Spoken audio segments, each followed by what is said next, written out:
Hello, everybody. Welcome back to Midnight Coffee Shop. Today, we're going to be covering one of my personal favorite animes, known as Code Geass. I love this anime a lot. It's a pretty long one, surprisingly, but with only 2 seasons.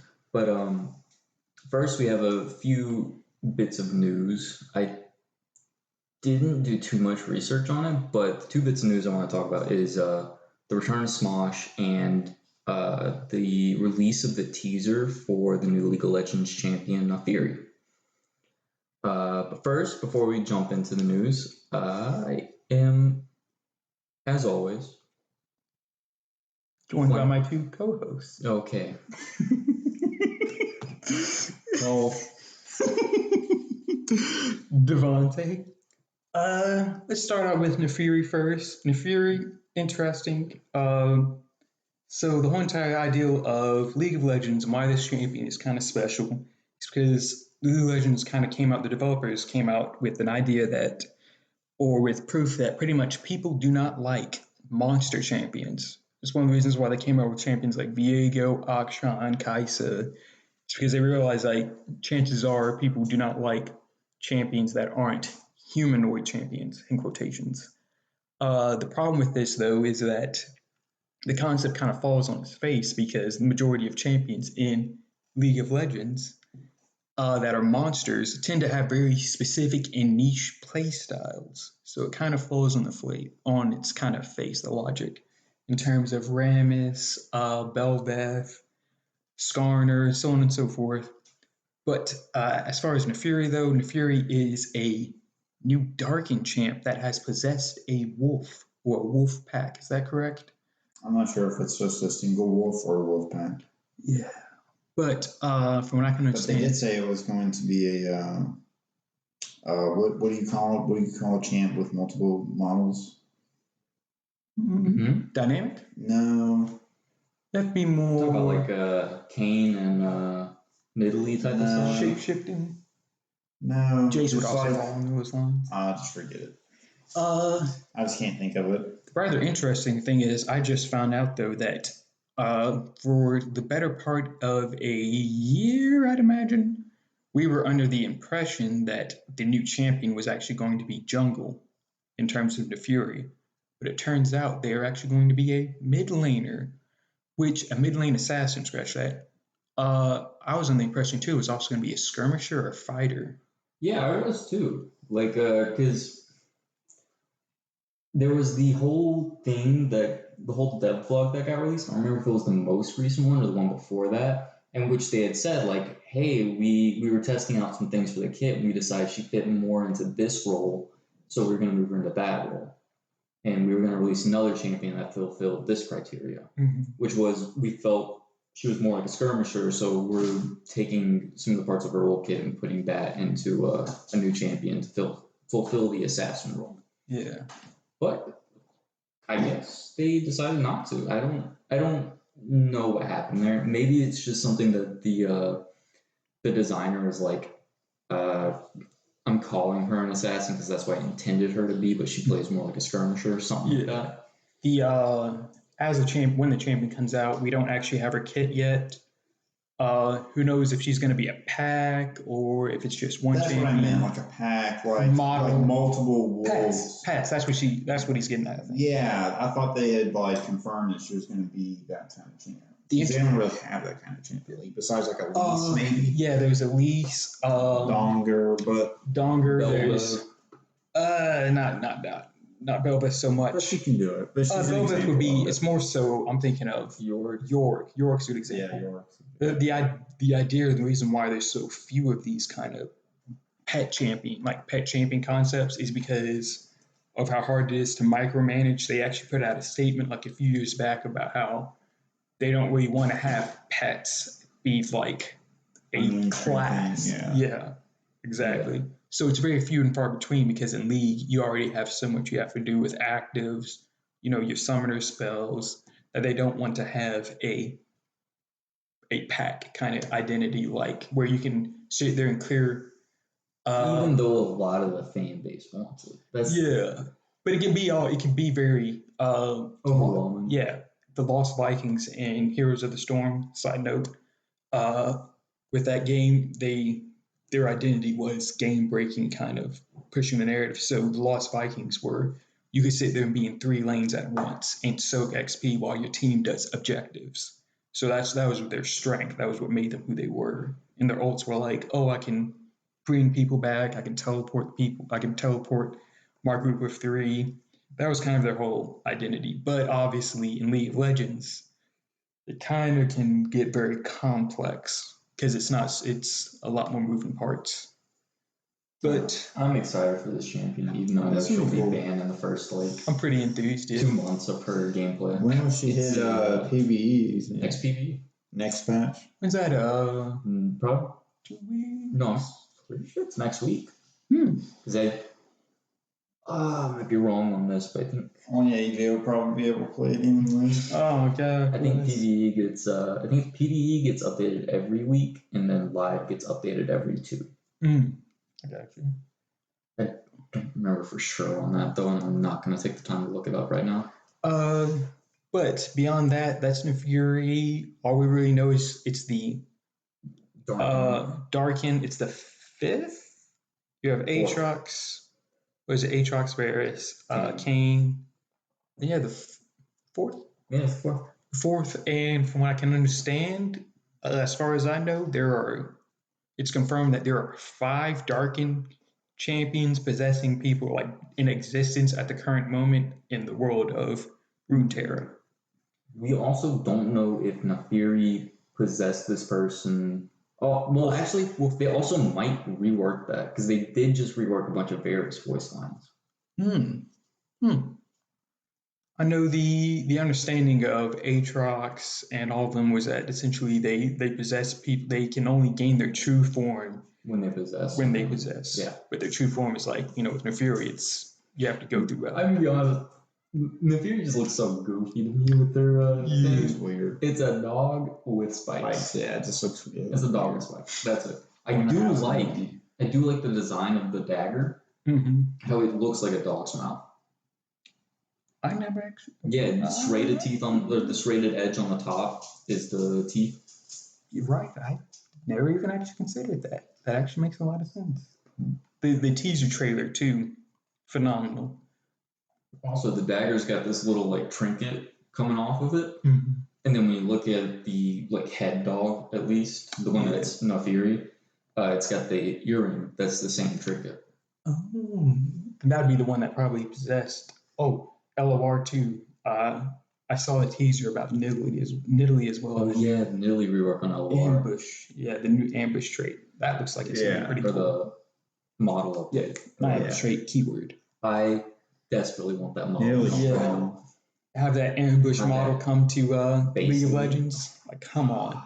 Pack Mother Nidalee. Yes. Be calling her mother. You know what Henry was calling Nidalee at work? Because he didn't know. Cat mommy. He was calling her Nidalee. Nidalee? I've heard a lot of people say that. Yeah. Not like that, but like Nidalee. Yeah, but he was calling her something weird. I was like, what are you talking about?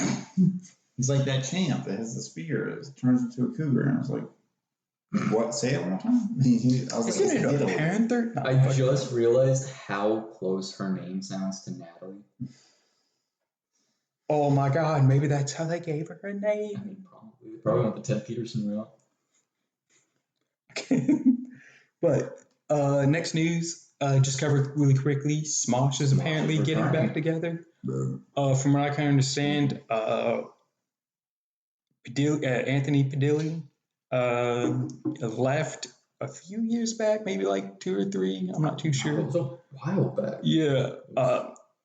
But he basically went to start his own stuff because he kind of got caught up in, I don't know, that's my tinfoil hat on, but it's like the concept of corporation greed where you lose sight of the creativity of a he cited business. That's why I love. Yeah.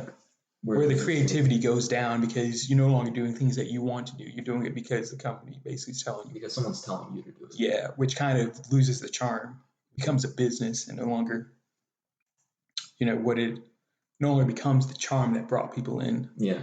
Apparently that's now being done away with. Well, it was already mostly done away with. It was just he wanted, like, the only way he was coming back was if they owned Smosh.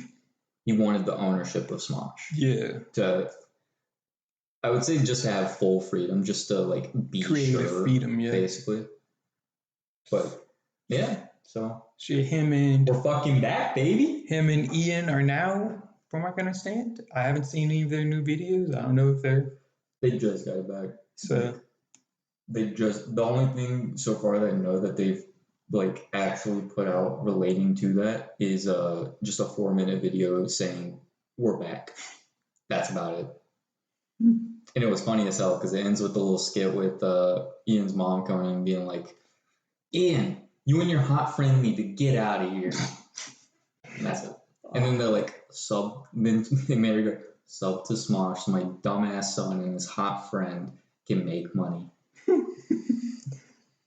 they're back. We're so back, baby. Man, it really takes me back. But on to the top. Yes, Code Geass. I love this fucking show.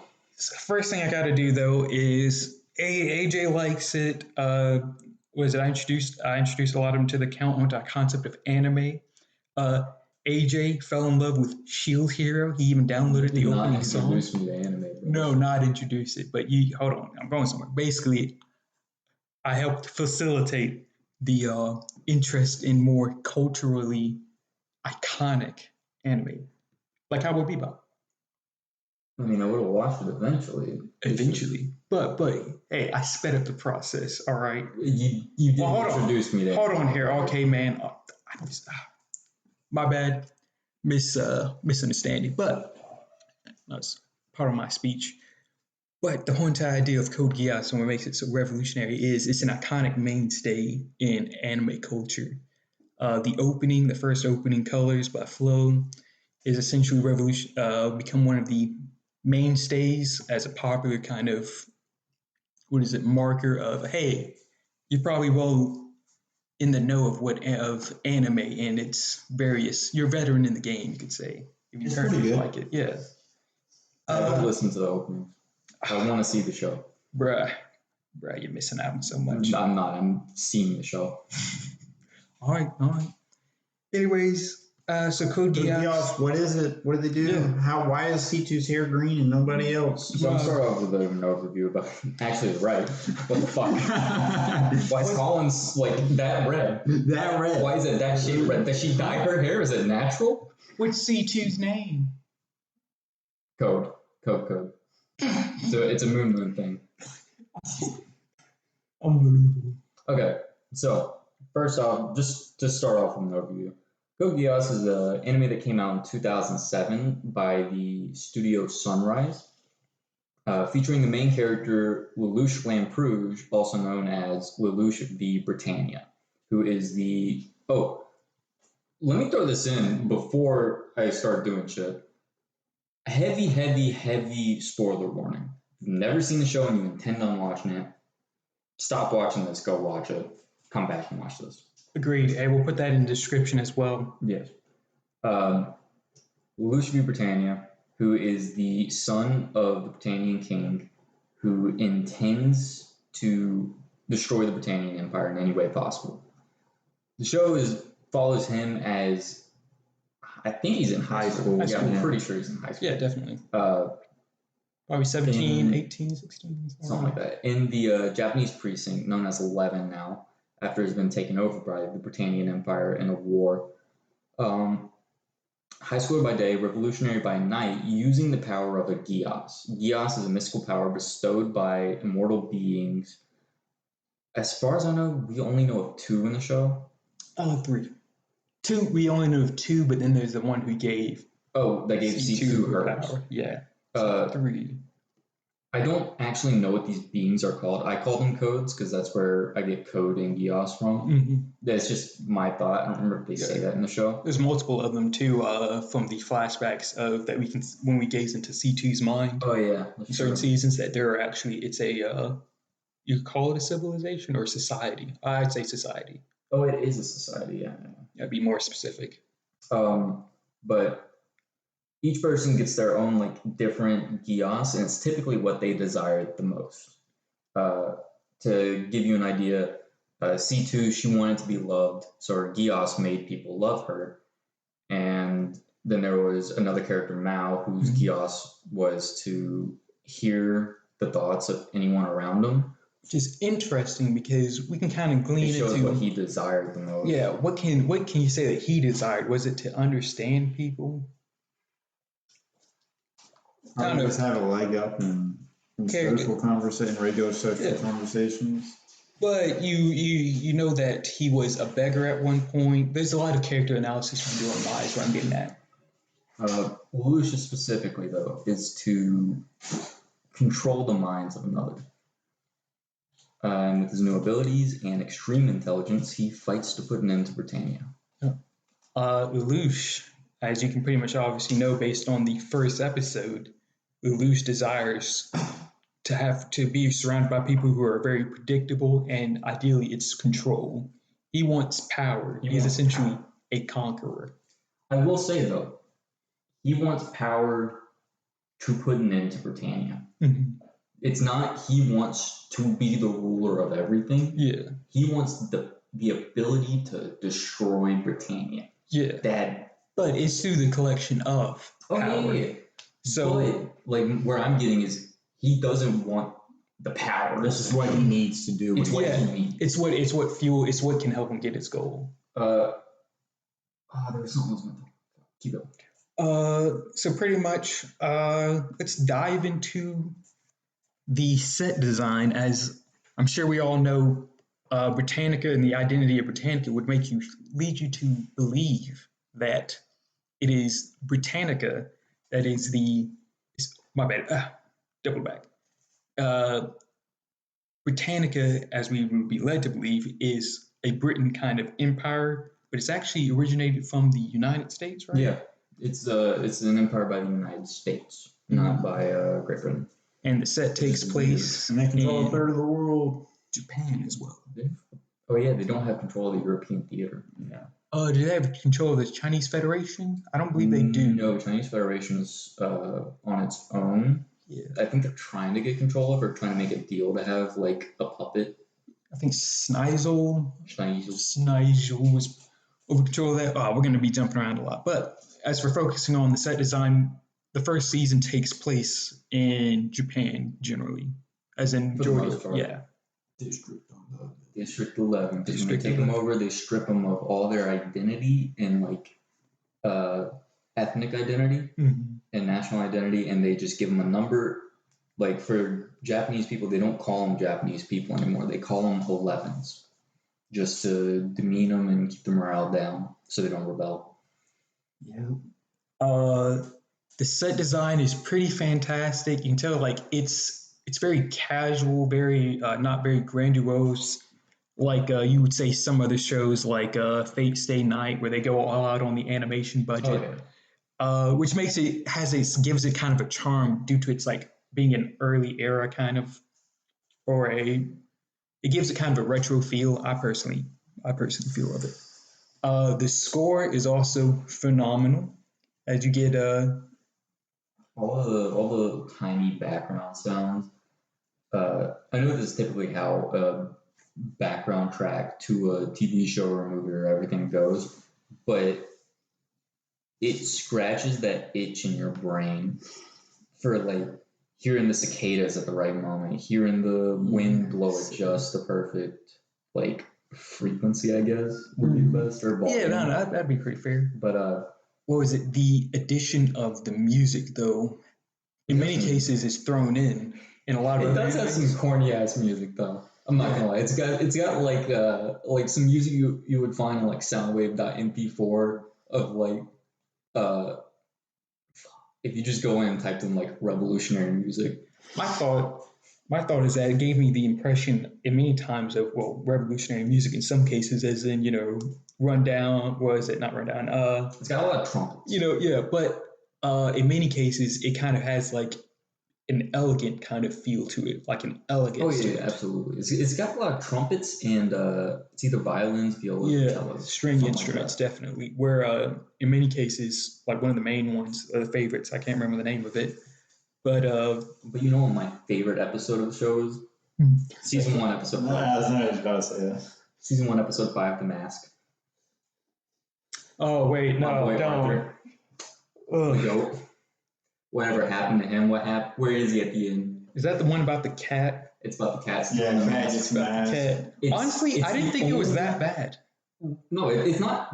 It's not like awful. Yeah. Out of all 52 episodes, I think total on the show, it's the awful. worst one. Yeah. Okay, that's. I would rank it at 52.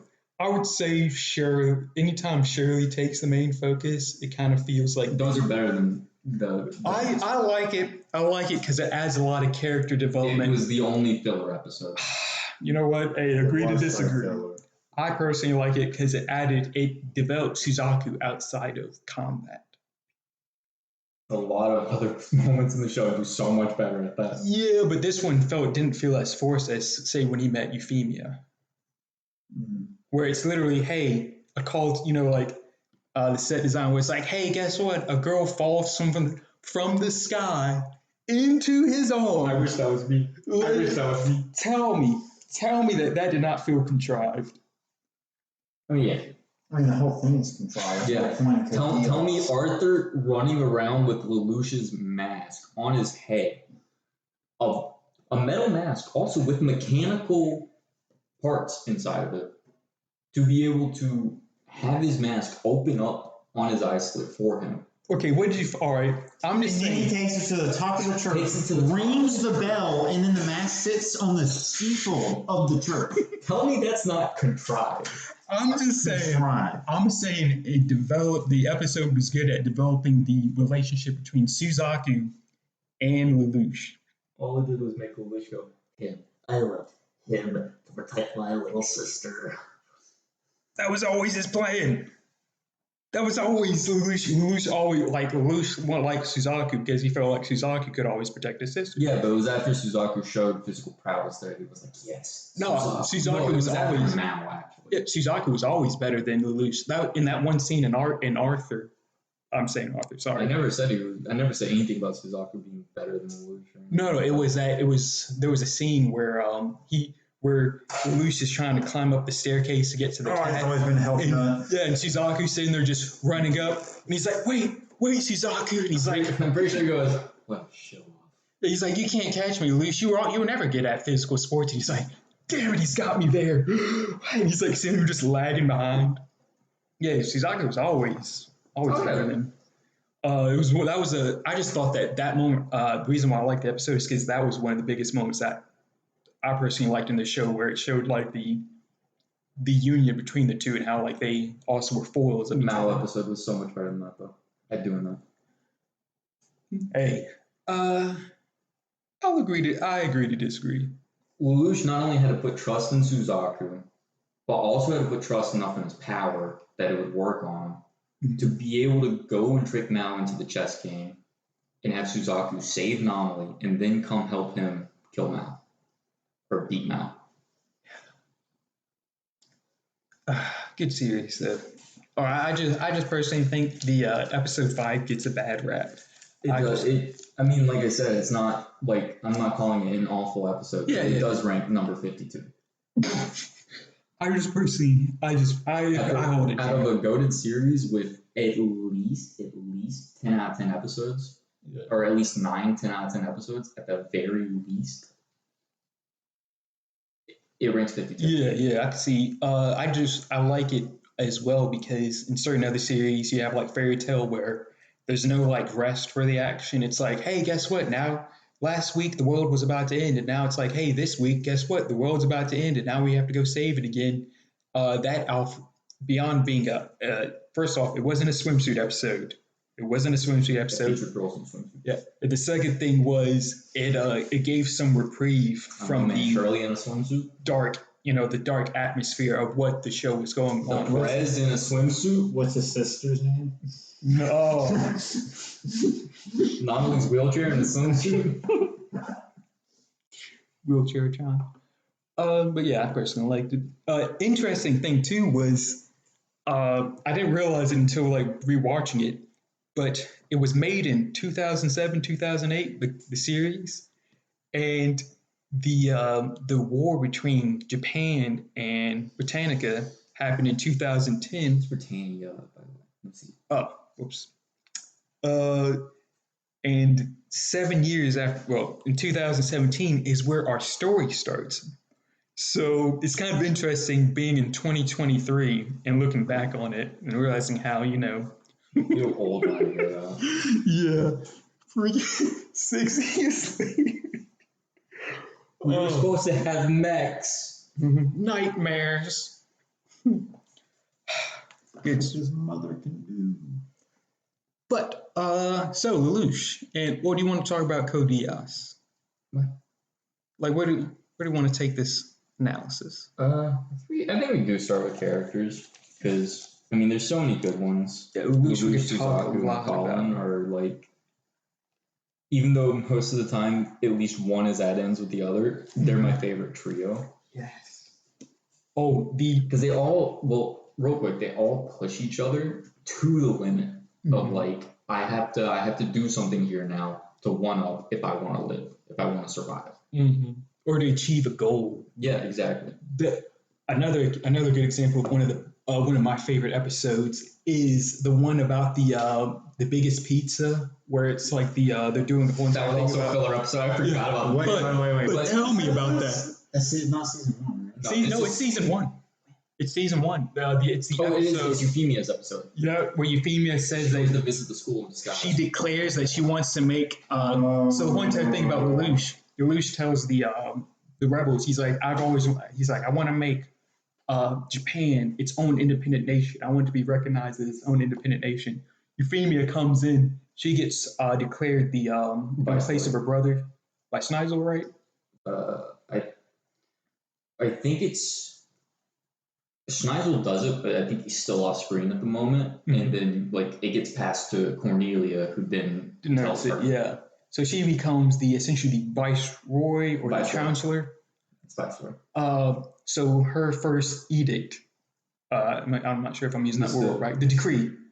She says she wants to make Japan its own nation, which completely spits in the face of Lelouch she doesn't want to make an independent nation, but she wants to carve out an independent. Yeah, she wants to make a district, right? She called it something. It's like a Japanese zone or something like that. Yeah, where the Japanese can't be known as Levins because it'd be considered an offense. And like to Lelouch and basically all of the Black Knights, which are his revolutionary force, Lelouch is just like, that's such an insult. Like no Japanese, all the British people or all the Britannians are gonna eat this shit up. The Japanese people are gonna shit this shit out. But then so many 11s actually end up registering to be a part of the zone. Yeah. And then what is it? At one point, Zero comes out. Lelouch, because he's Zero, comes out, and that's when you get to the dark part. We'll save that for a bit. Yeah, but basically, Euphemia, by sheer act of being who she is, because she's not as cunning as Snizel, who Zero has never been able, who Lelouch has never been able to beat in chess. That's why he's the final. I also don't think it's not even that she's not as cunning or anything like that. It's how like pure of heart she is that drives her to do a lot of what she does. Yeah. But that's exactly where she just throws Lelouch for a loop because she can't be. She doesn't lie like a politician. Yeah. Like the big thing. Like all of them, they'll put up these fronts and stuff, act fancy and stuff, and it's like, I want this done though. Euphemia is like, I want to do this, and I'm going to do my damnedest to do it. Yeah. So she throws a loop in Lelouch's plan because she can't predict, he basically cannot predict her behavior. Snizel, he can't beat Snizel. She's not after like a monetary gain. Yeah, exactly. It's just basically. She's not after a position. She's not after he can't like a weaponize. materialistic gain. Yeah. She's after the genuinely emotion of doing something. Being a good person. Yeah. Yeah. He can't weaponize anything against her, and that's where she basically throws him for a loop. Oh, he can weaponize something against her. Oh, yeah. But there was that. There's also Suzaku. So basically you have the foils. So you have Lelouch and how you have certain characters in the show who are good foils for him. And those are is Suzaku, which is his childhood friend, and then you have Both Colin. want the same thing, but they both want to Go in different attain it ways. a different And way. I love what they do with the show and like the visualization of it because it's he is basically the White King, or no, actually he's more of the White Queen because I would consider Schneisel the White King because Schneisel's a character that we're going to talk about when we do season 2. The Black Knights. But every time Schneisel, Oh my every time god! Schneisel is on screen, always dressed in white and dressed up like major royalty. Almost every time Suzaku's on screen, unless he's in a school uniform, always dressed in white and dressed in battle gear. How did that? And then every time Lelouch is on screen, he's either dressed in black from his uniform or dressed in black from being Zero. Whoa! And the only time Hold on, he isn't dressed in black, even when he's in regular day clothes, he's got a black t-shirt on. The only time he's not dressed in black is all the way at the very end when he's dressed in white. Hold on, man! I need a moment. I watched this series like 10 years ago. How did I not realize it was chess pieces?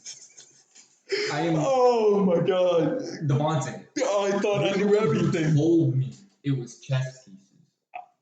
How long? Oh man, maybe I forgot about that. It was in 2020. Oh, what? It was when I first watched the series. We were like, yeah, did you notice how like Lelouch is dressed like a black king and Suzaku is white? And I'm like, huh? I misunderstood it when he named the rebel group the Black Knights. Yeah, He's playing chess. I got it. Damn, I forgot. I got like in It's the pretty backwards on the nose. timeline of how Cole got it, where it was like I heard it all, and then it was mentioned to me, and I'm like, that all makes sense. I guess I forgot. Oh, well, guys, I forgot about first, that. High School DxD or Code Geass, because they both have chess now. Well, it's Code Geass. That's when DxD came out in like 2012. Yeah, that was like back when you had the. That was the big anime revolution. That was a But big harem jump. yeah, when you had the harem, like, what was it? You had when is the Isekai revolution happen? Oh, we're getting off track there. Probably SAO. But anyway, yeah, actually, exactly, it is actually SAO. But so you have basically Suzaku, you have Colin. Who is Colin? Let's talk a bit about her. Colin is Whoopsies. Yeah, it's Kallen. She is a half Britannian, half Japanese, who passes for Britannian. Her father was Britannian, her mother was Japanese. She has a brother who I think has more Japanese in him. Because I believe in the show they do really well with animating them as well, to where Colin definitely looks more white passing than her brother. I forget his name, it's like Toe something. Mm-hmm. I know he had a what is it? They were both illegitimate children of a Britannian royal. Yeah, Britannian lord, I think. Mm-hmm. And the Britannian, instead of marrying the Japanese mother so he doesn't lose his appearance, he marries some Britannian rich woman. Or actually, no, she's not even a rich woman. She's a gold digger. Because the only reason she's with him is because he's a lord. Mm-hmm. The only reason why he's with it is just because, for appearances. Digging for gold. Yep. But Colin helps her brother run the one of the Japanese revolutionary forces. I don't think they have a name at the start. They didn't get the Black Knight's name yet. No. Yeah, but like there's other revolutionary forces like the JLA, but they're not part of the JLA. They're funded by the JLA. And Colin knows how to drive a Nightmare. Actually, it's not even a Nightmare. It's a Glasgow. It's a Glasgow. So Glasgow model. But Colin's one of the best pilots. It's just since she's not like very high up in Britannian, and she's also half Japanese and doesn't want to even go near Britannian sides. Mm-hmm. She doesn't go into the army. Even though if she did, she would go very high up in the army very quickly. She's exactly awesome. She would immediately become one of the knights. I'm gonna gush about this too, but that's the exact foil between her and Suzaku, like the trio. Is that Suzaku is an 11 who aspires to change the system from the inside. So he looks at Colin as, hey, why don't you just be Britannican, or why don't you just represent the Japanese? See, the thing is, you have Lelouch on one side, who's a Britannian fighting for the 11s. And then you have Suzaku on the other side, who's an 11 fighting for the Britannians. And then you have Colin in the middle of it, who's half Britannian, half 11, who, by the way, it's not shown often, but she is actually constantly struggling with, like, is what she is doing right? Identity issues. Should she be fighting, like, on a revolutionary side, or should she be trying to do what Suzaku does and try to change it from the inside? Which is one of the best, like, it's that bridge of parallels. That, like, she is the one island in the middle between Suzaku and Lelouch. And she's actually, this is personally what I think, but I feel as if she's it's a term for someone who's essentially the representation of the player character in a show or a video game, where she's essentially the conception of essentially the struggle between which side is right. So she's the one who gets to see Lelouch be vulnerable and be like, hey, because like after he found out that he basically killed Shirley's dad. Oh, Shirley's dad. I forgot about that. Where he's sitting there, he's like, I don't know if I can keep doing this. And she's like, well, we trust you. So, Yeah, that's when he was doing all the, what was it? It's the one that gives you your memories. That was the refrain. No, not refrain. I was talking about her mom doing it. Her mom does it, but Lelouch also starts trying to do it. Yeah, he's thinking about doing it, or he was going to, or something like that. Because he killed Shirley's dad. And he's constantly feeling the guilt of that, so he wants to basically zone out and not feel the guilt of it. Wait, no, he didn't do it yet. He didn't do it. That was when he was teetering the edge. Where Shirley found out, where Shirley's trying to figure out, where she found out that Zero is yada yada yada, where she ends up saving him, or when it was the when they used the JLA as bait and they blew them up. At the harbor, and that's where Shirley gets the confirmation that Zero is. Because she finds him knocked out. I think unconscious. No, he's not knocked out yet. He is knocked out. He took it. Yeah, she took his gun. No, because he uses. Oh no, he doesn't use the Geass on what's her name. She already had the Geass used on her. Yeah, he took her. I'm thinking of when someone fucking. Yeah, the woman he shot. It's with that one lady. That one lady's daughter. The one lady that believes Orange, and she goes after Lelouch, and she finally. He's already used his Geass on her. He was technically the second person. Like you could count all the individual people in the first group that he used on, but I'm gonna count them all as one. She's the second person he ever uses Geass on, and he's also who he discovered. How do I say that? She is the catalyst for him discovering that he needs eye contact. Yep. Yeah, because she's just in her nightmare. He's like, get out. He's like, get out and give me your key. And she's like, who are you? What the fuck are you? Who the hell are you to sit there and direct me? And he's like, It's like, yes, I need eye contact. He's like, here, I have my ID in my pocket. You can come check. And she's like, oh yeah, that makes sense. You want me out of my Geass. Or out of my nightmare. So that was really cool, but he didn't actually start doing it yet. It's when essentially it's in the second season where he actually attempts to do frame. Because Colin slaps it out of his hand in the second season. Is that the one where he's sitting on top of like the high rise? He's got he's about to he's about to shoot himself, and she sees that he has the drug in his hand, and she slaps it out of his hand. This is when he's sitting there, he's depressed, and he's like, I don't know if I'm doing the right thing. Maybe I should just stop this. I just killed my my love interest dad. So she best friend too. He lived with her as well, I think. She motivated him to continue forward and say, hey, you're too deep into this. You have to keep going. And that's kind of where his descent into madness kind of starts. Which is good. Yeah. But essentially, she is, you can essentially say, the person who is always on the fence, who isn't sure of necessarily where she stands and what path is right.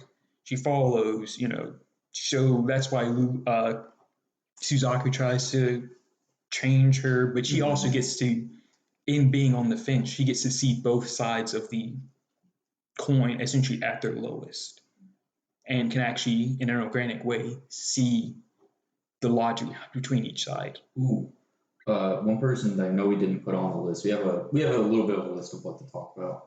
One person I know we didn't put on, but we should absolutely talk about is Oki.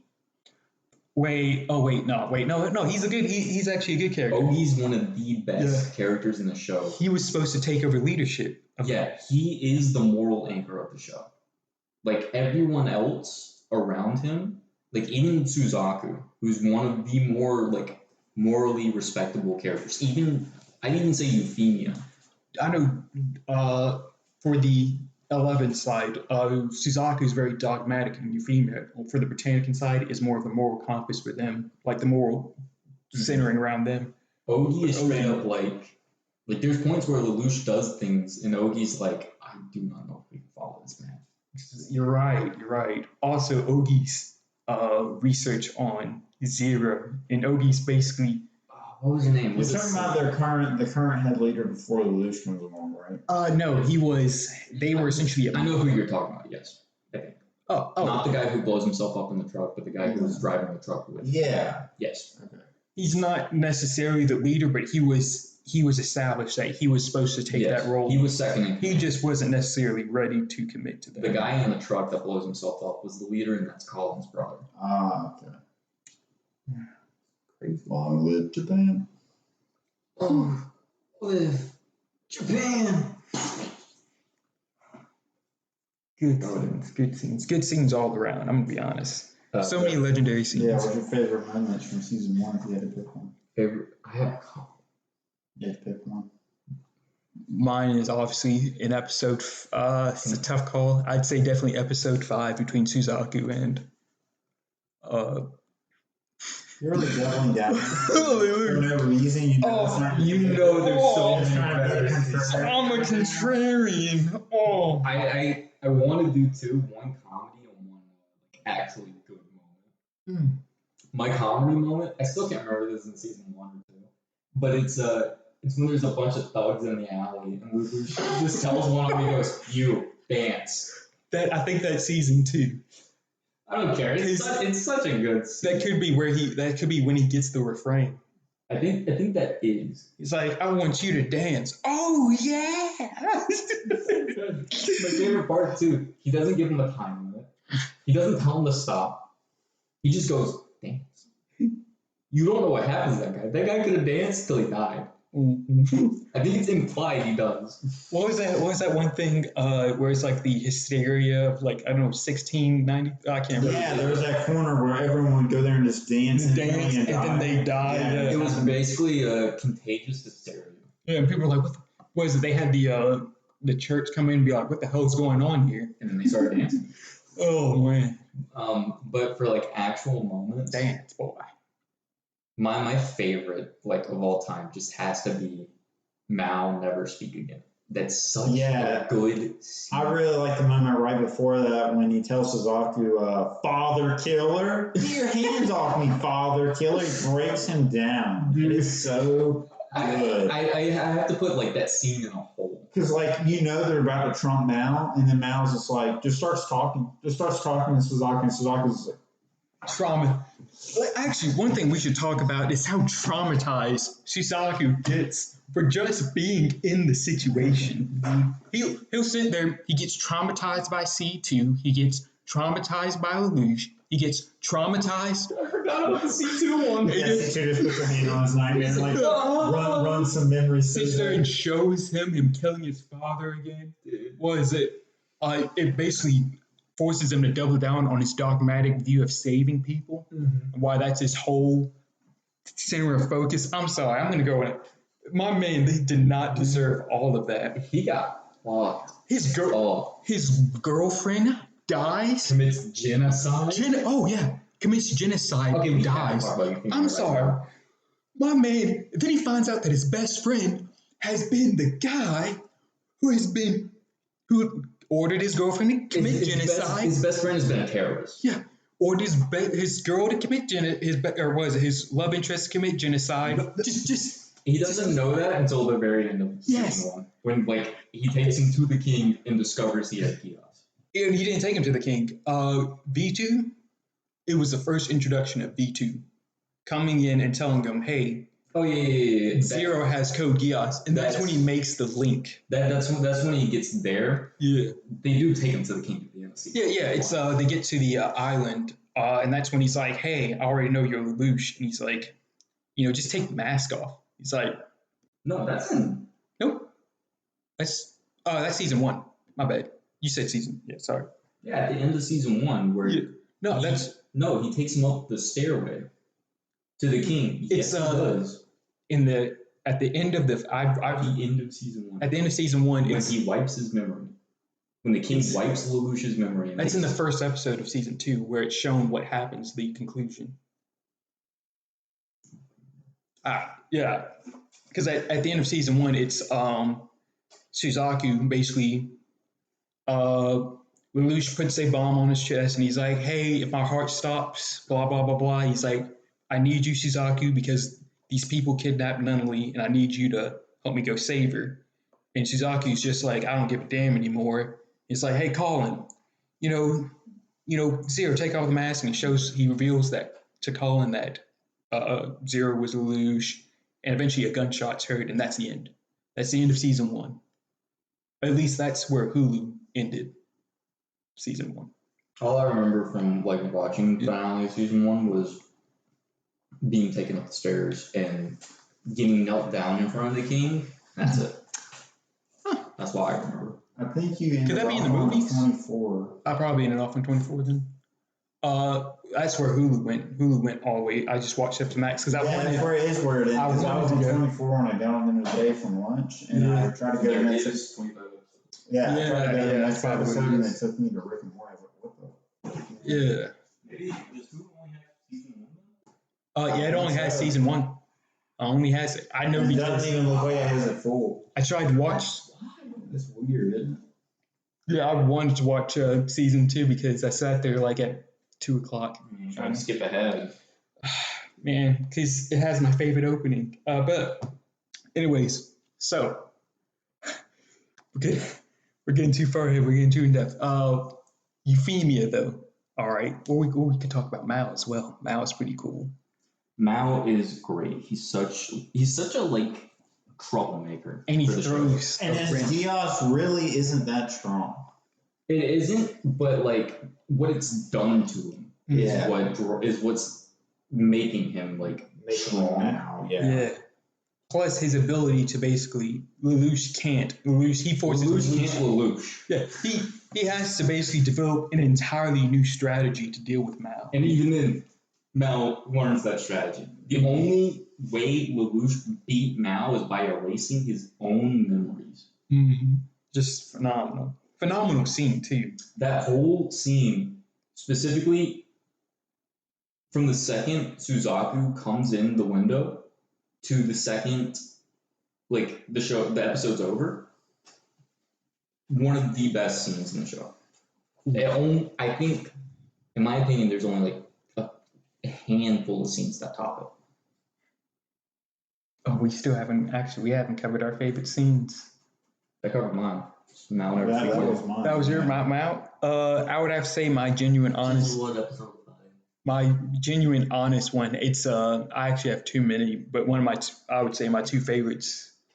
I can't say just one. I'll pick one. Oh well, I can't answer, man. I have too many. Just say your first option and then don't say your second option. He's teeny. Oh my god. What's 100% of your brain? Oh, I just gotta think faster. Don't even start. Don't even. Now I'm still gonna say. All right, I'm gonna say episode 5. I'm gonna stick with that. Just to stick to you guys as a contrarian. Yeah, I mean, you just don't get your favorite scene out there, so way to fuck yourself. Everyone knows you're lying. Nah, because that's one of them. Anyone who watches that episode immediately knows you're lying. But what about the scene? All right, hear me out. What about the fly episode from Breaking Bad? I love that episode. It's absolutely amazing. It's captivating. You engaged the whole time. It's just, what about the one, what was it? What about the episode in Dragon Ball Z where he gets his driver's license? What about when Goku gets his driver's license? What about that whole episode where they spend time just him getting his driver's license, learning how to drive? Isn't that so good? Yeah, it's amazing, man. I don't watch Dragon Ball Z. I don't watch it either. I don't watch it either. But in the cut, they threw that one filler in just because he gets your driver's license. Like Z's balls across your face. And that's the end of the podcast. Glad I could end that conversation. All right, let's get on with it. I'd say when they're trapped on the island, though, the conversation between Euphemia and Lelouch, where she's like, "Hey, am I talking to Lelouch or Zero?" Because the reason, also, just gonna say it too, it's that scene in addition to the scene where Zero confronts Euphemia and says, Zero confronts Zero. I was like, what? But where he's like, that comes in season 2. He's like, you're not as cunning, you're not as, you're not as military centered as Cornelia. And somehow you've managed to destroy my entire scheme. And he's like, at that point, I agree with you. And then, he ends the war effort, essentially, of the revolution of Japan. And then, what happens afterwards. It's not like they could order you to kill the Japanese. It's like, kill the Japanese. Oh, wait. The resistance to also, getting ahead of myself. Euphemia as a character, when you first see her, seems kind of bland. You're not really sure what to make of her. It becomes one of the strongest. The second she jumped out the window, I was like, damn, like this chick's going. I was like, dude, I'm legit. Like, I don't know. If Shizaki wasn't there, she'd be nothing but paste on a pavement. If Shizaki wasn't there to catch her, she would have been paste on a pavement. Nah, she would have just been a copy of Lelouch's sister, just not blind. I don't know. They already had one of those characters, so they couldn't make enough. So they had to write Shizaki. Yes, like, oh, Shizaki, you gotta save this woman. Oh man. But yeah, when I first saw her, kind of my first impression of her when I first saw her watching the series, I kind of wrote her off. But then she becomes an integral part of the show, as in one of the defining characters in Lelouch's transformation. But I want to talk about non-Lakers. Like, why does she have that voice? I think they gave up halfway through. Yeah, halfway through, she comes in the first episode with that voice. I'm just saying they were like, hey, it's voiced by a woman. I know, that's the crazy. They're like, hey, we're gonna make all these people sound epic, amazing, but none of them. It's trying to sound like what, 12, 11.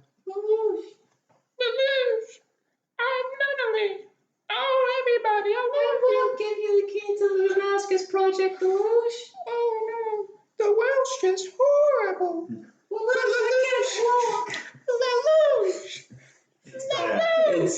It's crazy because it takes me out of it so much. It does because it's Lelouch's main driving force of the whole show. Yeah.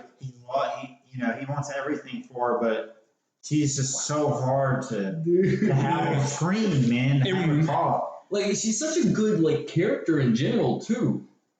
It's just the voice. No hate to the voice actress. I will say the second season, towards the end, where she becomes she has more autonomy. That's when I personally find she becomes better. But let's be real here. But it's everything up to that that's the reason she becomes that. Yeah, but I'm saying though, it's like it makes it kind of hard to be to relate to the character or understand the character and be like, hey, this cool. Just the most disabled person, the kill switch, just so you have a person to blame. Dude, hold on. Like, who's the person that knows that? It's her. It's that. They left her in the atrium alone with the button. In case anything went wrong. And she's blind. And they just tell her shit. They tell her whatever. It's Snizel. Yeah. Snizel is just like, we need you to press the button again. And she's like, it's weird. I press this button and so many people die. Also, gotta say, I see what's happening.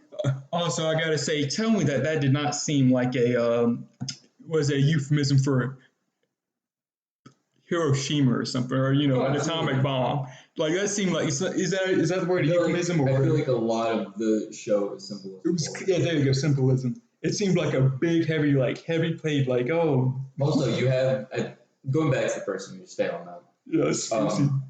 You have the bomb that explodes in the middle of the city.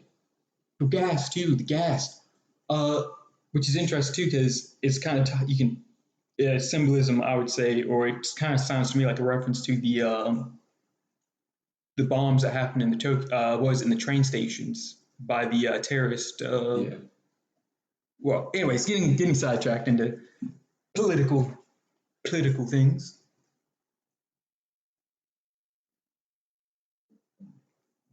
Was that second one there? I didn't see it. Yeah. Oh, I didn't see it earlier. So like The stain? I thought they were the big stain. Yeah, that's what we were talking about. Yeah, I saw the little stains because when I look up, the fan blade blocks the big stain. So I looked up when I like this, and I just saw it. Sand gas. That's what it was. Sorry. I was like, is that new? But anyways. Yes.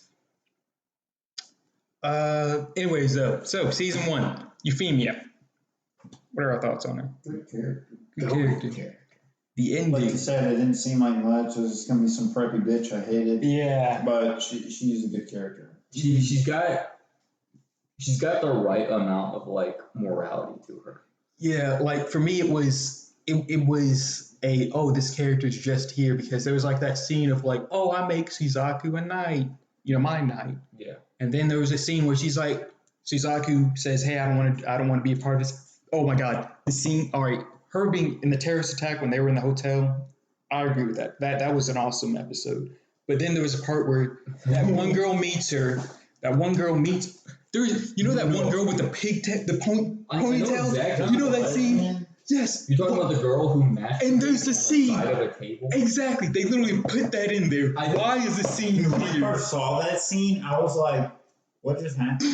I didn't even realize what they were getting at. Because it was just so kind of thrown. Yeah, exactly. You're just like this character is so weird. Just out of place, man. I do like how weird they made that character because it gives you that obsessive character that's like, I'm willing to do anything to get revenge. And then there's a scene like it drives like more of the destruction. Yeah, how the neutrino bomb I'm not sure what type of bomb it was, but how it got constructed was through her efforts. Yeah. But then there was a scene where she ends up having a conversation with Euphemia, and Euphemia's like, oh, this girl's sad. I can understand it. Oh my God, this is how Suzaku must feel. And then she contacts Suzaku, and she says, Suzaku, I love you. What? And then they declare their love for each other, and you're just like, I was kind of thrown for a bit. I'm just like, what's going on here? That character was so weird, though. I'm sorry. She felt, her and the pigtail character, they kind of felt like just kind of shoehorned in. And then you get to the ending. Yeah, initially is what I'm getting at. Initially, it felt like she was that kind of person, the voice of reason, like oh no, kindness, oh happiness, like a person who's like toxic positivity. She felt like toxic positivity. I always saw it as like, it didn't make a lot of sense, but I always saw it as you had Lelouch Colin on one side, and you had the complete opposite of Euphemia and Suzaku on the other, with Lelouch being black and Colin being red. And you flip it over, and you have Suzaku being white and Euphemia being pink. And then you also have Lelouch is the king, Colin is the queen. And then you flip it over, and you have Euphemia is the king, and Suzaku is the queen. I see what you're saying. I can see that. I just know that the ending, the resolution of her arc, I guess you could say, is where you kind of realize that, hey, this wasn't just shoehorned in. This was actually the design. This was actually the themes of this character. This is what she strove for.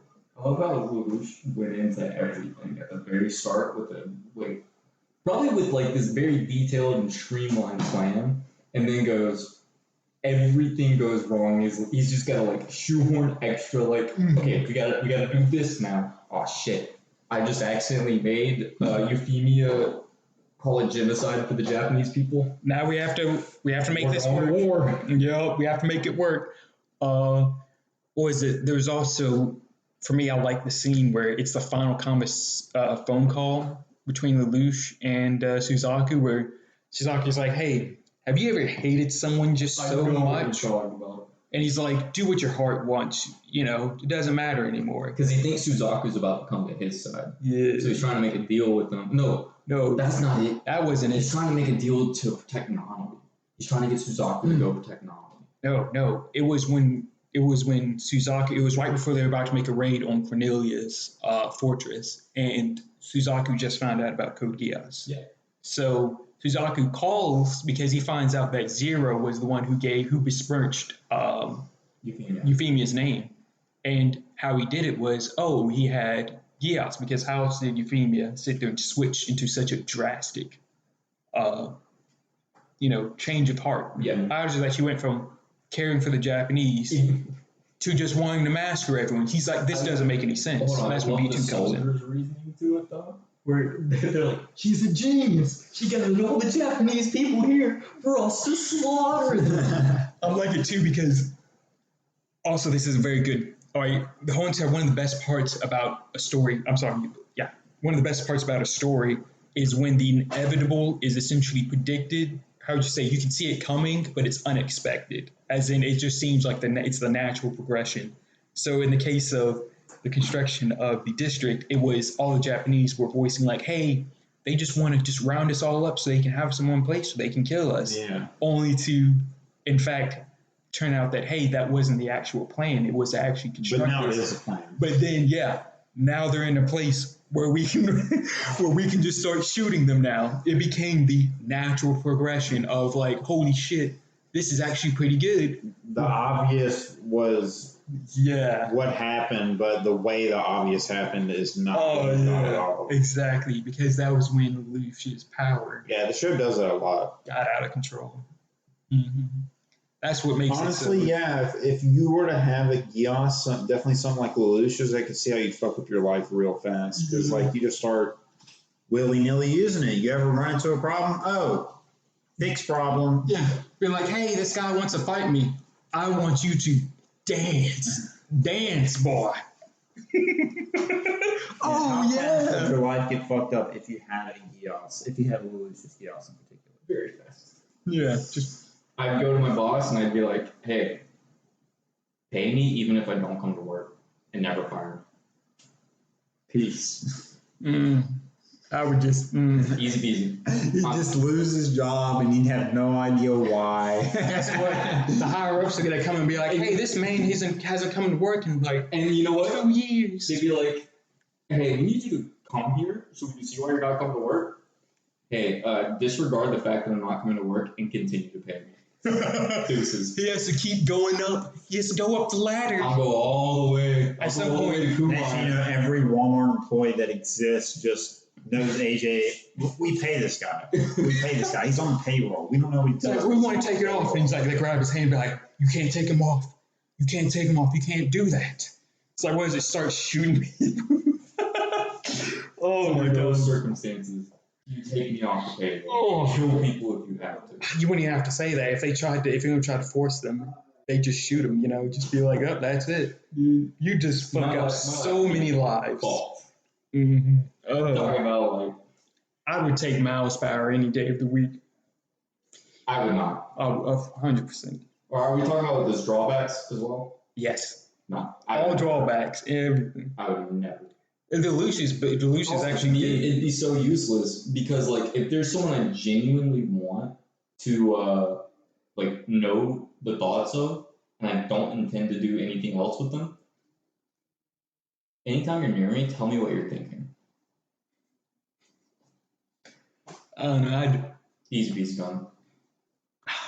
I'd 100% take that. Dude, you could easily manipulate someone's thoughts.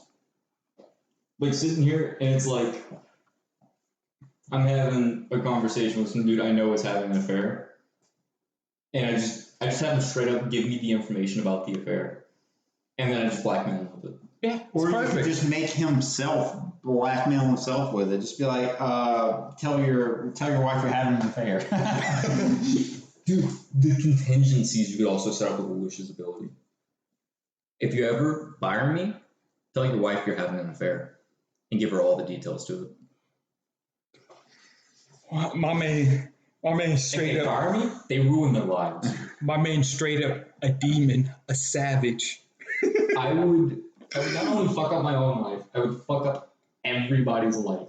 He's gonna have like a contingency. But then he couldn't. Then you'll get to a point where you can't stop doing it. Yeah. Oh, Batman's Agamemnon.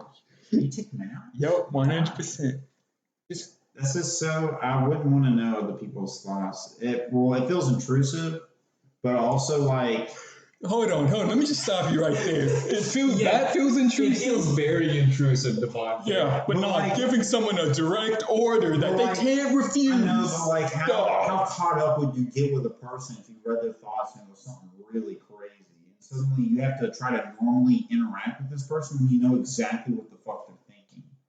Also, I would definitely do some fucked up shit with the Lelouch and Geass. Not like murder 16 people. I would be like, hey, anytime you say the word fuck, I want you to lay down and just roll around on the ground. Don't remember this conversation. You wouldn't even have to say that. They wouldn't even, I don't think they'd even remember it. Because once it goes on. Don't remember it, but I'd be like, don't remember interacting with you. So now randomly they just go like, oh, fuck. Now you just say that every time you use your Geass, so they never know. Forget that you know me. But do this for me. Every time you do it, say you did it for me. How much blackmail? I could become a politician though with malice power. You could just instantly become the U.S. president. I could become, but I could actually. All you would have to do is somehow get into like talking distance of some major politician. Just literally tell them, hey, do everything you can to get me in this position. You can just slowly flip. But you can only use it once. Yeah, but but if I say do anything you can to get and keep me in this position, it's over. It's over. They're doing everything. They're doing everything. You don't have to tell them anything else. They're sitting there. They're taking orders from me because I'm at the top now. They can't depose me if they wanted to. So someone comes up to depose me, and I go, hey, I want you to bring them to me so I can talk to them. They bring them, they sit them down in front of me, and I go, don't oppose me. Done deal. Gone. You will submit to me your everything. No, I'm not dramatic. I just don't oppose me. I'd be sitting like L in the White House, man. I'd be calling right immediately. Where's the taste for that dramatic? 16 million RP every day. Sorry, phone call. Yeah, you have to make it. I FaceTime them. Make the MMO right now and let me be the first person to play it. Call back me the MMO. Call back like 5 minutes later. Yo, this is like shit, dog. Yo, what the fuck have y'all been doing for the past 3 years? It's like, yeah, because it's an unfinished product. Get another game developer. Make it better. You better fix it. I'm gonna get Blizzard on the phone right now. Oh, go to Ghost Crawl and be like, you don't quit your job. I'd be like going to Ghost Crawl and be like, go back to Ryan. Go to Jeff Kaplan, be like, you will try to undo the horrible decision of Overwatch 2. You will overwrite it. Develop your own Overwatch. I'd fuck so much shit. Yeah, you could literally just be like Kira, practically. Just Euphemia was the first person to actually show resistance to the Geass. Temporary. She's invulnerable to it. But Euphemia was able to temporarily have like some strength or some will to resist it because of how at opposition the order was to her actual beliefs. She was actually able to resist it. Twice. Once when she received the order, and the second when she was in the hospital by Shizaku's side, where Shizaku was like, hey, why'd you do this? And she's like, oh, I don't know why I think this. I don't know why I'm thinking like this. And then start activating again. So that just goes to show her strength of will and her fortitude, which was also a great scene. Like I said, good series. Lloyd is the goated character, though. I forgot about Lloyd Aspen. Lloyd was one of my favorites. Who's Lloyd? Earl Pudding. The scientist. Mm-hmm. He's an Earl of Pudding. That's what the prize calls him, isn't it? Yeah. I think so. Oh my God, is that the Earl of Pudding? What was the inventor, the scientist for the Chinese, or was it? It's for the. She's Indian. Yep. I forget her name. She was like legendary, but she also denotes him as the. Yeah, there you go, Rakshasa. Rakshata?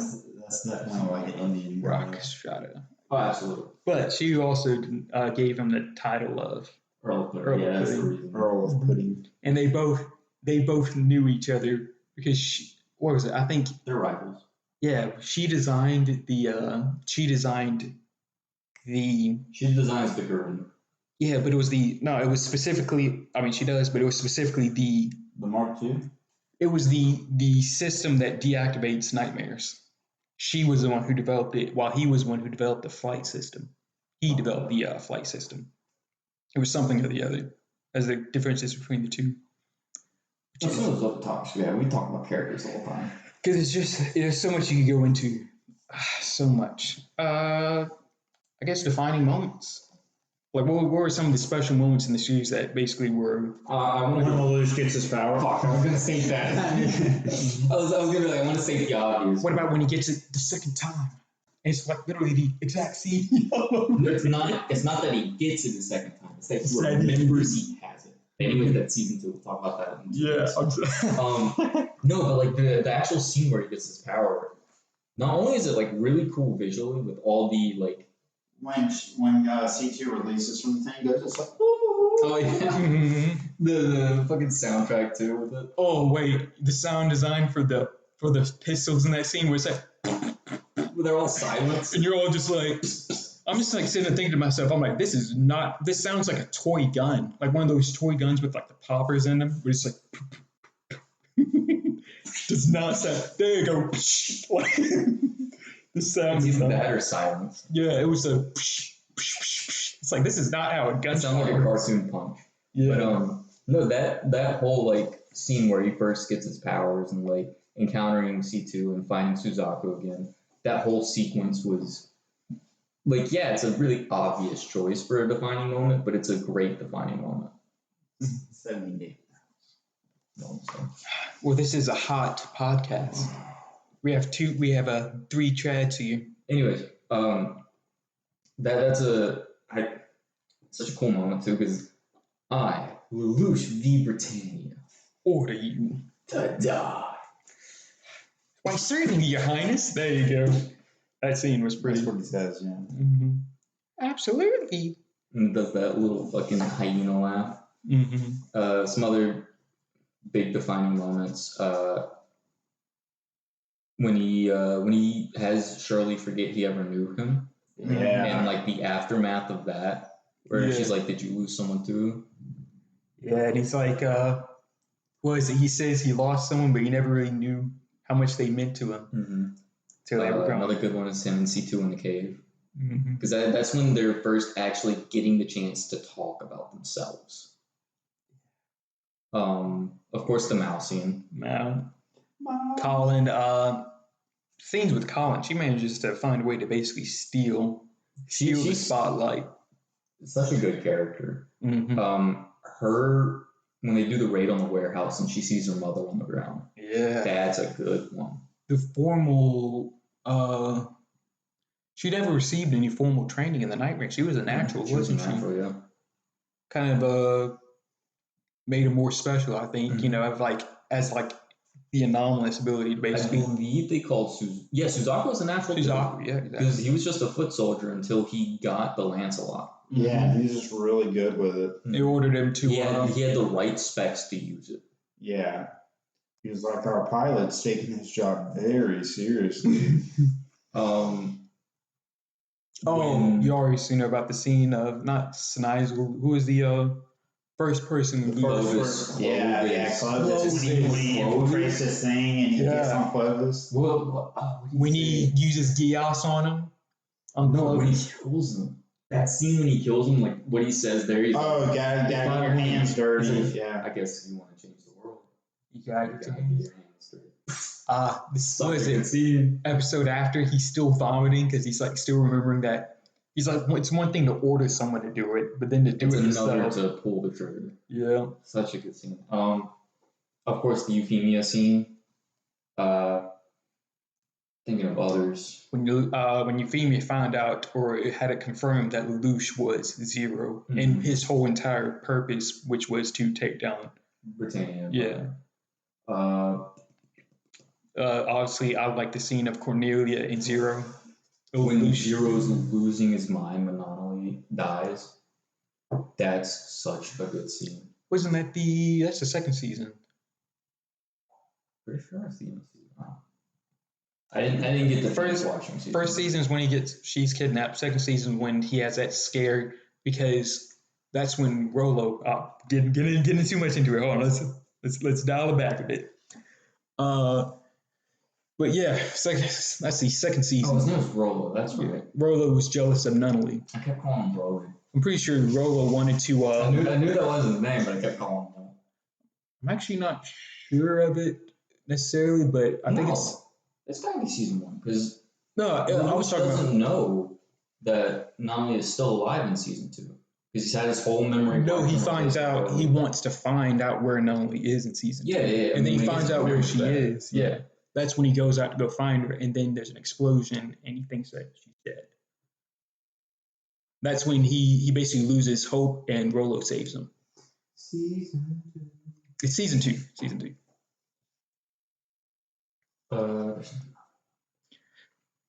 Obviously, there's the conclusion of season 1, which was epic. Like I said, Euphemia finding out about Zero and Lelouch. Colin and Suzaku in Japan when Lancelot rushes the big cannon like in the alleyway.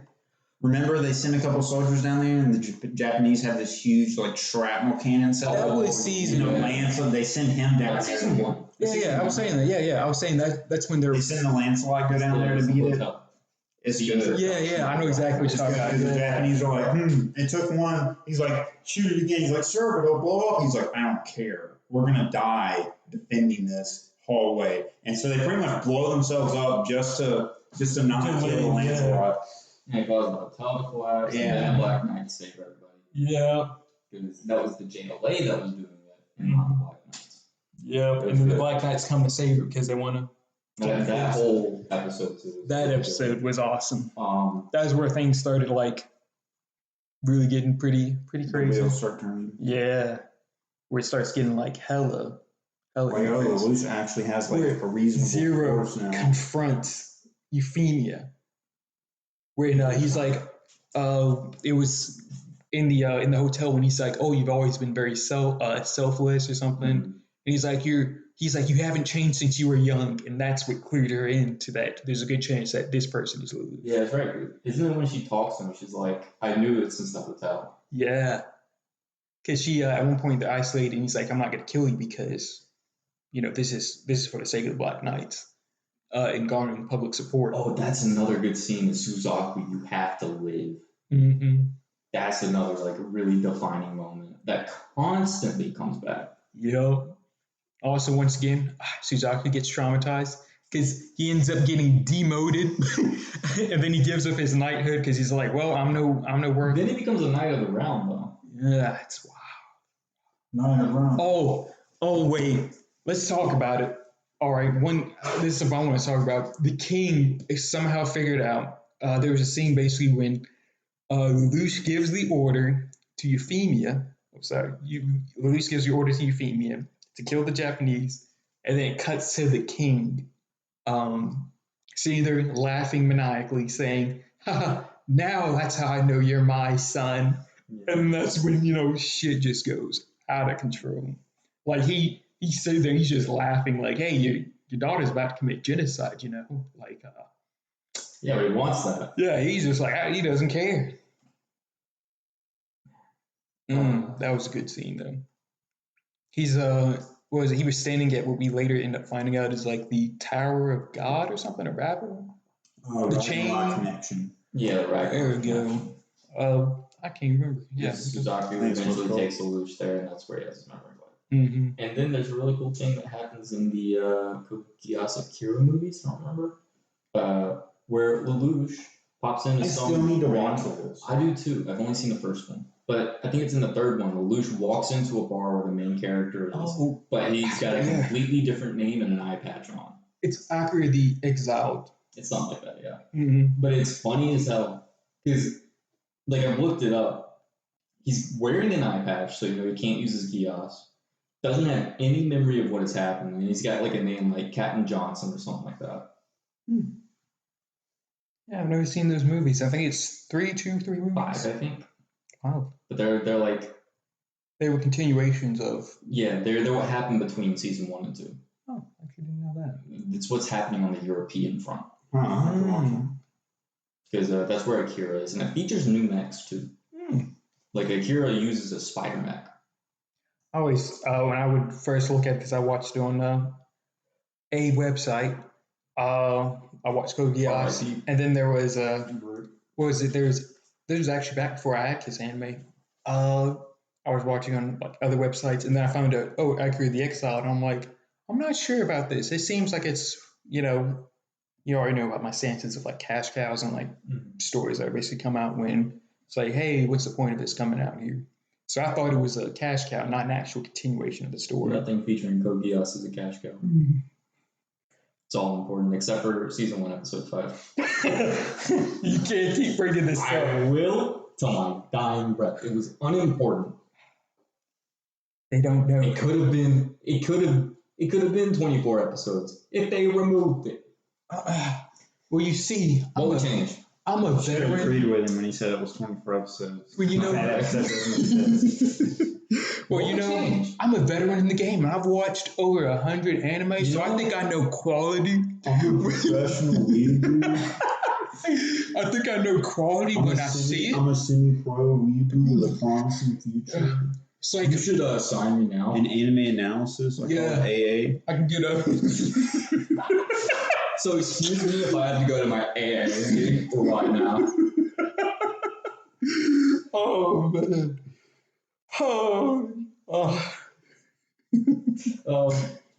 Shit, there's so many good scenes. So much to talk about. That is absolutely. There's like a handful of animes and like games too that if I could just erase my memory of and watch them over again, I would do that constantly. One thing I think is exactly. That's actually one value. What is this game? There's actually one more thing. Let's try it out. That I think that we need to discuss for analysis of this, and it's of the relationship between Suzaku, who killed his father, the Prime Minister of Japan, and of the soldier who basically created a miracle. What was his name? The Toko. They had to break him. They had to break him out of prison, and he was the underling of the Prime Minister. What are you talking about? He was the worked for the JLA. Oh, I know who you're talking about. Yeah, the group of dude. For a second there, I thought you were talking about a real life person. Sorry. Yeah, I know who you're talking about. I can't remember his name. Togaku. There you go. Or something like that. There's also the scene where Zero breaks him out and where he has a reunion with Suzaku, where Suzaku. That's where Lelouch first finds out that Suzaku was piloting the lot and that he therefore will not be able to protect Nolly. Mm-hmm. And it's one of his first breakdowns. And the essentially the character of Togaku or something. Togaku was I can't pronounce his name. I can't remember. But that was also a phenomenal character in the series. He was really good. Mm-hmm. He was master tactician along the lines of Ogi in the sense like he had a really good moral standpoint, but he was also willing to do some of the more nefarious things to get the job done. He had a very archaic value system, but that's one of the things that made his character so phenomenal. The introduction of his group into the Black Knights, I think it drew that line. There's one more character we got to talk about. But it drew that line of like those who wanted old Japan back and those who wanted a new Japan, essentially. Mm-hmm. And the differences between the two. The character we need to talk about is probably my like second or third favorite in the whole series. And I know you're gonna say it. It is D-Tard. I love D-Tard. I love that little fucking rat. Constantly doing shit. So who is D-Tard? D-Tard is a reporter. I think he's Britannian. Oh, the reporter. Yes. Who joins the Black Knights to be their publicist, basically. Mm-hmm. Yeah, because he sees Zero and he's like, this guy's got it. This guy has it. This guy's gonna make me money. Yeah. Oh, that guy's So- freaking insufferable. He does all the Really? I like him. No. He's insufferable to the point that I like him. Yeah. Exactly. He was the person who I was like, I want him to get his comeuppance, which he ended up getting. Yeah. I'm saving that one for Yeah, the next one because that's one of my defining moments of season 2. Mm-hmm. Is his comeuppance. When he finally Such gets what's coming, because him and Schneisels both like combined. playing both sides. Dude. Like I said, But Dietar's whole shtick is that he wants the best-selling news story, and he's willing to do anything he has to do to get the coverage on that shit. even He fabricating. tries to cover it and they just fire him, right? Uh, Because they didn't want him actually showing Zero I think and so. and actually what's happening, and he was Yeah. like, "Do it anyways." Yeah, he wants. He He's like, wants. this is the next one. We gotta get this. Yeah, he's like, this is increasing our ratings. You know. It's like modern day. Yeah, exactly. Yeah. Oh, go figure, huh? Took a character out Yeah. of That's took a what's page out of Dietar's book. Yeah, it's called character. What do they call it? A caricature. When you take a concept and you add it to infinitum, like you basically exaggerate it. Kind of, yeah. Character. He's a character. More just a drawing. You typically see character artists at like carnivals and shit like that. Yeah, I've never done one of those. but yeah, that guy was insufferable because he was trying to essentially create more chaos just so he could get a better. So you could film it. But like the whole entire case of Euphemia, he was sitting there like, "Oh my God, check it out! This is golden," you know. Hey guys, so we're in Japan right now. Oh It's really God. like the modern day like influence. We got something fucked up here. I'm gonna show it to you guys. We just witnessed a Body genocide. in the woods. We just witnessed a genocide. Pretty much. Oh my God. Good God. Freaking. He's one of my favorites just because he's this little fucking rat. Rat's a good So word. good. Bootlicking, insufferable. Hated it. He was that person who was designed for you to hate him. Too easy to hate. Yeah. Too easy to hate. Too easy. He was designed for everyone to loathe. That's why I hate Arthur instead. Worst character in the show. All because of him, we had season 1, episode 5. Bruh. Arthur the cat. I don't know. Yeah, you know what? Wait. Also, he Random hates word. Suzaku. Who hates Suzaku? I hate Suzaku. Bullshit. Lie. You just talking about how much you love Suzaku. Yeah. My man didn't have to go through all that time. My man, what are they doing? Look, man. This is all My man didn't deserve it. Oh man, he deserved every second of it. But no, I fucking hate that dude. I want to read his mind and tell him he's a father killer. It's still one of the funniest scenes too. Yeah. Get off me, father killer. He just offhand says it because he just instantly knows because he's Mao. It's so good. Just the ability to just mess with someone's head I like don't that. remember what he says afterwards, but I'm also pretty sure he just starts driving the nail into the coffin. Yeah, he just starts keep on doing. You did it because you thought you could stop the whole war just by killing your own father. In layman's terms, he goes, "Get off me, father killer." Yeah, you fucking father killer, little father killer. How do you feel, father huh? killer? It's Great. Mal, Detard, and Colin are like my top 3. I have to say. Mm. Mal, Detard, and Jeremiah. We're not going to talk about Jeremiah. Yeah, It'll take Jeremiah. too much. And he comes in more in play. Yeah, that's when he really starts to be a playmaker. But That it? say that I about think that's a good does it? round. Yeah, that's That's good. It talks about characters, powers. We went over a general synopsis of the show. We went over some of the music, the setting, a little bit of everything. Yep. Anyway, if you guys like this, leave a like, leave a comment, subscribe. Tell us what you want to see more of. Tell us what you didn't like. Tell us what we could change to make you like it. Because we might, maybe, I don't know. Anyways, next week we'll be coming in with another board game, I think, right? That's that's next week's. And then after that, we will do a follow-up to Code Geass with doing season 2 and probably give our overall scoring / review of the show as a whole. We do need a plug for Geass's. We do need a Geass plug. I would pay at least $20 for a Geass. One last thing that we didn't touch on. What were our first introduction to the show in the end of the first season? What was our lasting interaction? Like lasting impression of the first season? My lasting interaction, because I watched 25 episodes of that first season. I sat there and I looked at it, and I didn't know how long the show was, because I thought that was the show. I thought that was it.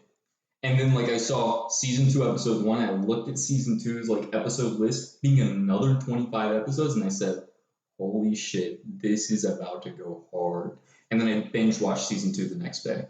After I got done watching the show, I was like, damn, I'm definitely going to have to watch this another time just to get all the deeds. Just to understand. Just to understand what the fuck just happened. Just the ending.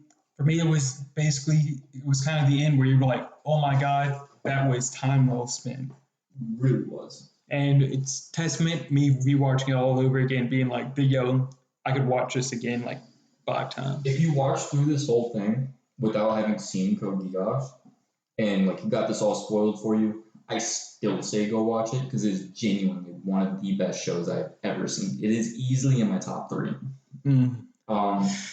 But that will be all for today. Like I said, leave a like, leave a comment, subscribe if you enjoyed it. Tell us what you liked, tell us what you didn't like, tell us what you want changed. If you have any recommendations for new topics, please send those over. We will prune through them and probably be watching some new series at some point to fill up these lists. Anyways, I think that would be it for today. There's not too much more going on. Like I said, board game next week, and then the week after will be season 2. Anyways, good night, good evening, goodbye.